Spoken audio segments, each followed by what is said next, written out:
Hey, and welcome back to the lab. And today on the bench we have an ICOM IC-208. So that is this FM radio, and the radio will not fire up. So let's see what's going on here. Let's take it right to the bench and see what we can do. Okay, so our first test is connected to the power supply, as you can see. And now let's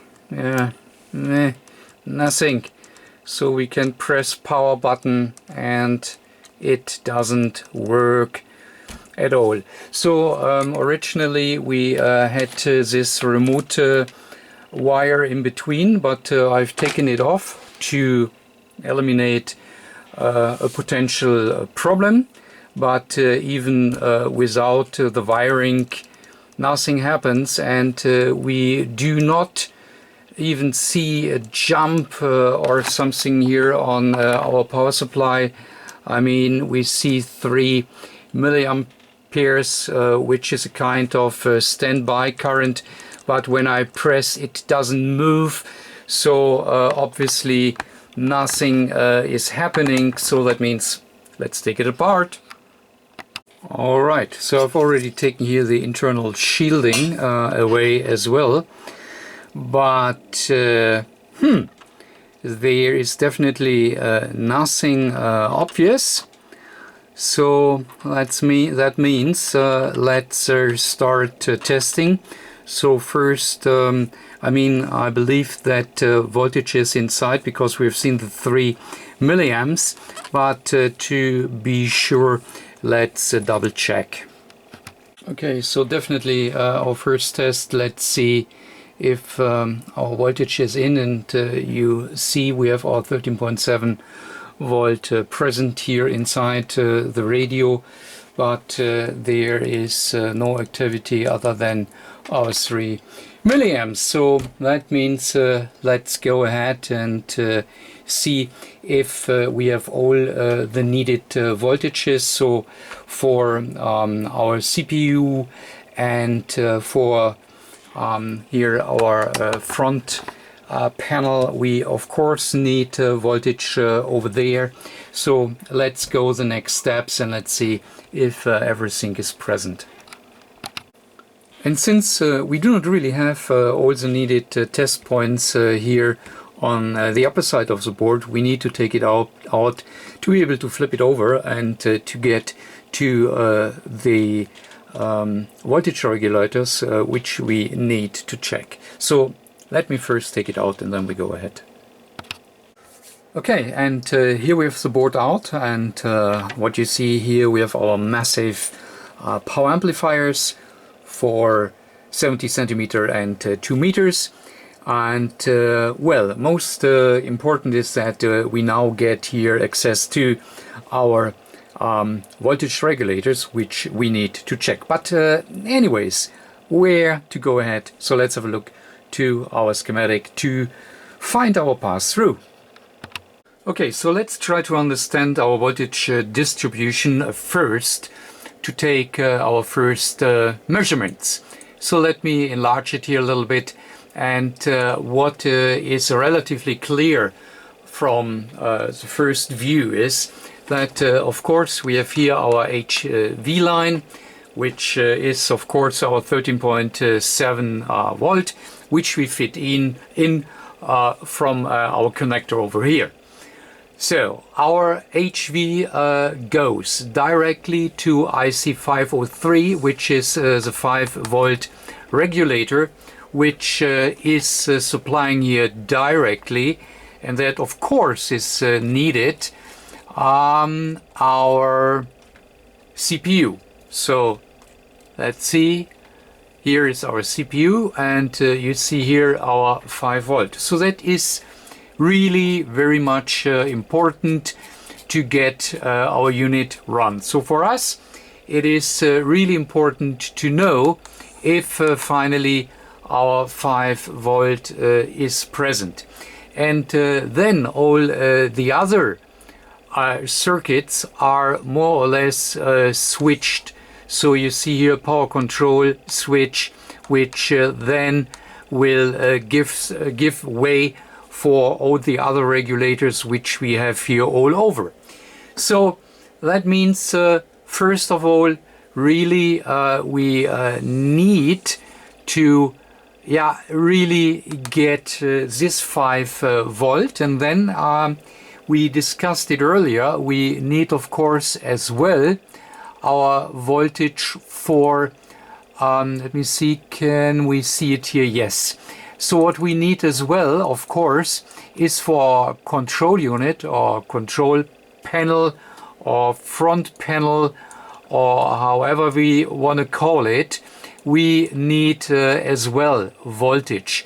And very important to see here is that it is HV, so that means our 13.7 volt, which is supplying our front panel or display panel or whatever you want to call it. And you see having HV here, then of course again there is another 5 volt regulator which is then for our front panel CPU. So that is important for us now to see if first our 5 volt is present over the regulator for our CPU, and secondly, do we have our HV voltage at the connector for our front panel, right? Okay, going down here to the board, we find down there, so that here is our IC or regulator 503, which is producing our 5 volt for the CPU.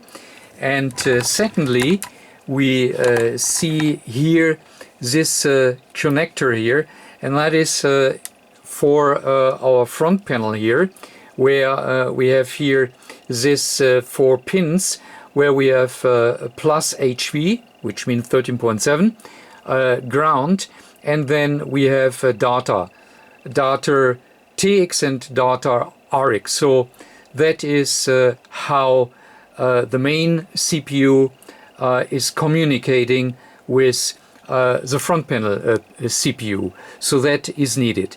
So let's start to check if we have our 5 volt and then what's with our HV at our connector here. Alright, so let's try that we get here everything in view. So I hope we can see it. Yeah, we should. So first let's see what we have at the input of our 5 volt regulator, and there we have our 13.7, so that is our HV line. And of course at the output we should have our 5 volt, so let's so that is present, so that means our CPU supply while the radio is switched off. Of course it is not switched in any way, so that is, if you like, the standby voltage for the CPU. Okay, so then secondly we need to know if we get our HV here down at our connector, and yeah, it should be the right one or the left one. Left one? No, here that must be ground, and here we have, that is funny. So we have 7.5 volt, and you see how nervous this voltage is finally. So that is somewhat funny, because we should exactly have this voltage, and you see that is much more quiet or less noisy or whatever you want. But this here is a kind of funny, because 7.5 volt is definitely not what we need. And so we have voltage missing, and it is too nervous too noisy. So, it looks a little bit like a ghost voltage. Okay, so how can we check that? Okay, so I've only flipped it over, and when I now check it again, it is 7.5 volt, and I do not believe that it is really right or reliable or a constant voltage. I have the impression that it is somewhat a ghost voltage, and what we need to do to find it out is we have to load it, and if under load it is still present, then it is fine. Then there must be another reason why it is only 7.5. But if we load it and it will collapse, then we know that must be a ghost voltage, and of course there must be a reason. Okay, and what we can do is we can simply put our electronic load to this 7.5 volt and see if it would collapse. But first, that you see, if I go directly to mains, you see that we have our 13.6 volt. So that is now only testing the voltage. It's not loaded yet, as you can see. Okay, and now we are gonna do here exactly the same at our connector, where we have seen our 7.5 volt. And let's see, so now I have connected it, and nope, there is nothing. That is really odd. Okay, let's try it that way. So this here is my probe from the electronic load, and here that is of course our probe from my have a look. So it is completely fluctuating, so that is funny. And now when I also go with my load to the test point, can you see that? It is completely collapsing, and that is what I was expecting, that that is only a ghost voltage, is completely collapsing, and that means that we definitely have a problem on this HV line up to here our front connector. Okay, and what can we do next? So here is our schematic, and to understand a little bit more what the problem could be. So here that is our front panel connector, and you can see here, here's our HV line, so which is getting here over to our test point, where we have seen our voltage collapsing to 0.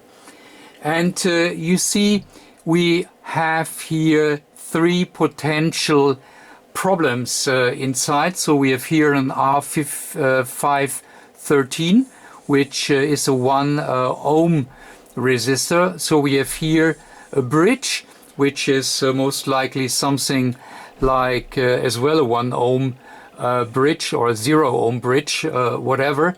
And we have here our chip coil, which is in line with our HV line. So let's see if we can find these 3 components, and then let's check what's going on. Well, so I had a little bit to search where they could be, and they are so easy to find. So look here. So we have here our R513, which is the 1 ohm resistor, and then we have here our W5 46, which is a kind of bridge, whatever. And well, let's see, we really should have here our HV voltage somewhere. So let's try and test that. Okay, so we should be able to see everything. So let me test here what we have. 7 point. And have a look. So that is funny how much it is fluctuating from now. Again, now it is dropping down once again. So that is this kind of bridge, I don't know, on both sides, obviously the same. And then we have our R513, which is a little one down here. And there again, it is fluctuating. And let's check it at the other side. And hello! Here we have our RHV, and you see it is not fluctuating any longer, so there must be the problem. Here you can see it. So at this side we have here our 13.7 volt, and when we go over there we have the funny jumping unstable voltage, which is collapsing when we gonna try to check it. Okay, so that is let's check. Yeah, that should be the 1 ohm resistor. Yeah, true. So let's check what we can test there. And now I am really curious what we are testing. So voltage is gone, and yeah, we have switched to resistor. And now we should test 1 ohm. And wow! That resistor is toasted. And interesting is that, and I'm not able, I'm really not able to test or to measure anything. It is simply absolutely overflow, no way to see anything here.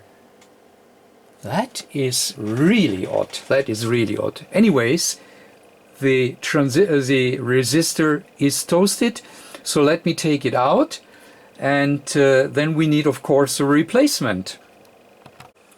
Okay, let's put some fresh solder to the resistor. And then let's try to get it out. Oops. Okay.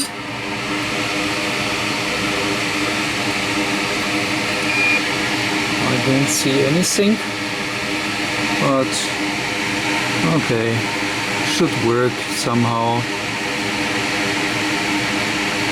Okay, and now let's try to get it out.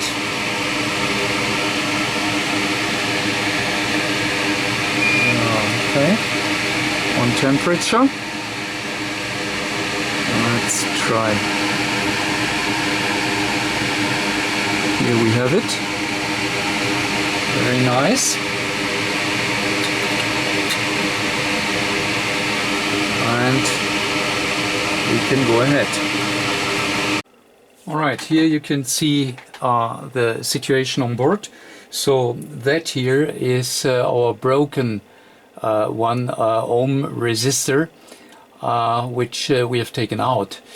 I am really not 100% happy with this solution. I mean, very often low resistors or bridges like this here are put into a circuit as a kind of overcurrent protection so that they burn out.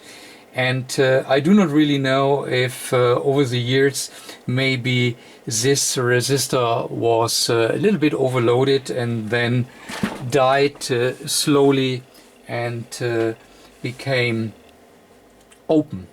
So therefore I think it might be a better idea to put a new 1 ohm resistor in, but what is it, 1206 housing, and of course this will not completely fit, so we need to put it here in maybe a little bit like this, so we can definitely solder it in, and it will do its job, so we cannot bridge here other traces, so everything is fine.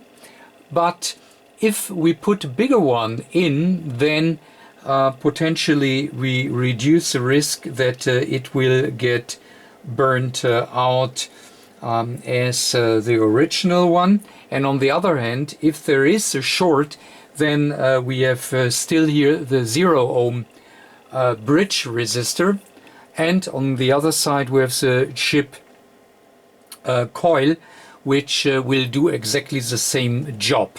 So therefore I think it is a better idea to do this modification simply to prevent burning the resistor again.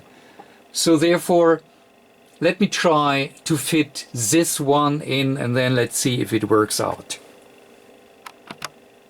Okay, so our 1 ohm resistor is in, and that's the best how we can do it if we do not have the pads which is needed for a 1206 SMD component, but I think it is fine. Now we can do our first test, and if the first test is positive, then of course we really can start and bring the main board back to our chassis and see how it works out. Our first test again will be the resistor test, which failed the first time. Now let's see if it is failing again. No, it is exactly 1 ohm, so that is fantastic. Next is now we put voltage to the unit and see if we have now 13.7 here at our connector. Now we have voltage connected to the board, and let's see what we test now here at our terminal. And have a look. So now we have our HV, our 13.7 volt here at the connector, so that all looks pretty nice. And now let's put back here our main PCB back to the chassis, and let's see how it works out. Alright, so now I believe we all are curious if the radio is back working, so I've already connected it. And so let's see if it works. So I was testing if there is another sound somewhere, but I think everything is fine. Okay, so it's connected. Let's try to fire it up. Wow! Here we back in business. That is great. So seems to work. Okay, so that means that was definitely the fault. Okay, I have to do some rest work. So of course I have to put back the antenna connector, which I really needed to take out because it was a little bit difficult to get the board off the chassis, so that of course needs to be done. and of course I will do a final testing, but you know, I do not extend the video too long, so that was the fault. So that is what it was coming in for, and therefore very nice. Let's stop the video here. Thanks for watching and catch you next time. Bye.